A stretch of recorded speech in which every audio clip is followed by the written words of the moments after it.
In 1981, Kim Carnes released Mistaken Identity, an album that would change the course of her career and solidify her place in pop music history. Its lead single, Betty Davis Eyes, was a cultural phenomenon. The song topped the Billboard Hot 100 for 9 non-consecutive weeks, became the biggest hit of the year in the United States, and earned Carnes 2 Grammy Awards. Her raspy, distinct voice became instantly recognizable, and for a brief time, she was one of the most talked-about names in the industry. But just as quickly as she had risen, she faded from the mainstream. While she continued to release music and write for others, her public visibility declined. The question remained: why did Kim Carnes walk away from the spotlight? Carnes was never an overnight success. She began her career in the late 1960s, working as a songwriter in Los Angeles. Before her commercial breakthrough, she had written songs for other artists and recorded multiple albums that failed to gain major traction. Her early career was marked by persistence rather than explosive fame. When Betty Davis Eyes finally hit, it came after more than a decade of steady work. The sudden surge in attention brought both opportunity and pressure. She became a household name, but also a target for the industry's expectations. The unique sound of Betty Davis Eyes was a result of her collaboration with producer Val Garay and keyboardist Bill Cuomo. The track's stripped-down arrangement, heavy on synths and drums, combined with Carnes' gritty voice, was unlike anything else on radio at the time. It didn't fit neatly into existing genres. It wasn't traditional pop, wasn't fully new wave, and didn't align with country or rock standards. Its success was unpredictable, and in many ways unrepeatable.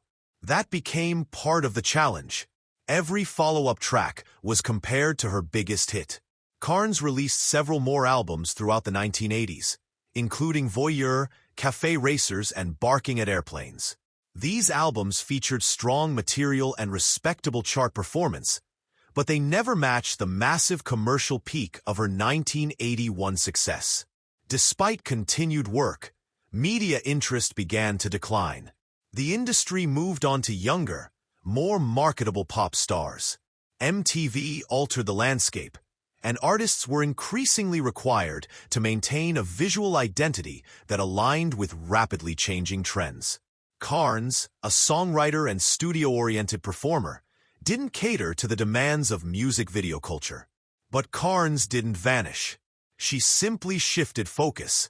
As the spotlight faded, she continued to work behind the scenes. She wrote songs for other artists, including successful tracks for Kenny Rogers, Barbra Streisand, and Tim McGraw. Her songwriting skills, honed over decades, remained in demand even if her name wasn't front and center. In this way, Carnes never fully left music. She just changed her relationship to it. Her decision to step back from mainstream fame was also influenced by personal choice.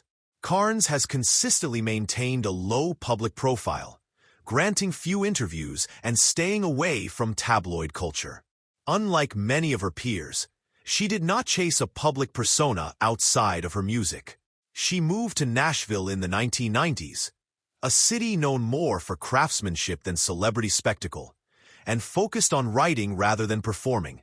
This environment allowed her to continue her career on her own terms. Her later work reflects this shift. Rather than attempting to recapture her 1981 success, Carnes embraced a quieter, more personal artistic path. In 2004, she released Chasin' Wild Trains, her first studio album in over a decade, which received critical praise for its mature sound and introspective songwriting. While the project didn't reach a mass audience, it reinforced her credibility as a musician uninterested in chasing trends.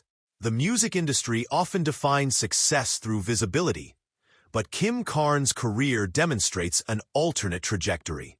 She achieved massive commercial success, then consciously receded, continuing to create while avoiding the demands of fame. In doing so, she preserved her artistic integrity and avoided the burnout that consumed many of her contemporaries. The answer to why Kim Carnes walked away from the spotlight lies not in failure or scandal, but in intention. Her withdrawal was not an exit from music, but a rejection of the system that surrounds fame. She chose the long game over the spectacle.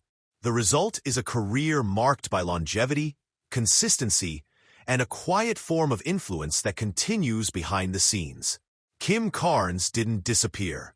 She simply turned the volume down and kept working,